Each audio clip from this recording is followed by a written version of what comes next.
Durand কাপের প্রথম ম্যাচে ডাউনটাউন হিরোজের বিরুদ্ধে আজ খেলতে নেমেছিল মোহনবাগান। ৭২ মিনিট পর্যন্ত গতবারের চ্যাম্পিয়ন দলকে আটকে রেখেছিল কাশ্মীর থেকে আসা এই ডাউনটাউন, কিন্তু শেষ পর্যন্ত আর পারল না তারা।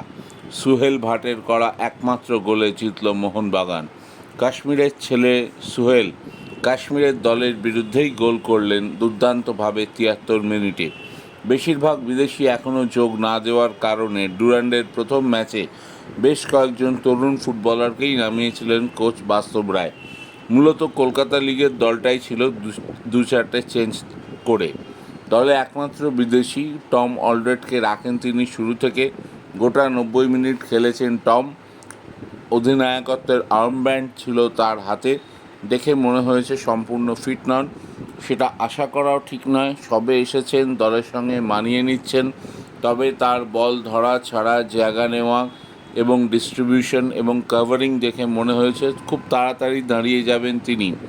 আর দাঁড়িয়ে গেলে দলের অ্যাসেট হতে চলেছেন এই বিদেশি।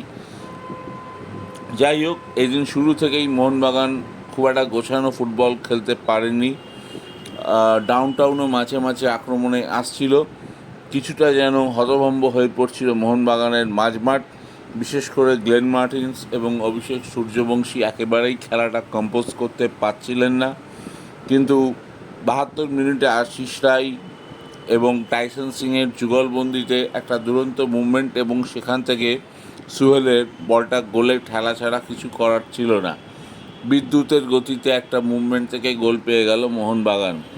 এগিয়ে যাওয়ার পরে ডিফেন্সে জোর দেয় বাগান, বদল করা হয় গোলরক্ষক, তবে এটা ফোর্স চেঞ্জ, কারণ হাতে লাগে জাহিদের, তার বদলে নামানো হয় ধীরাজকে।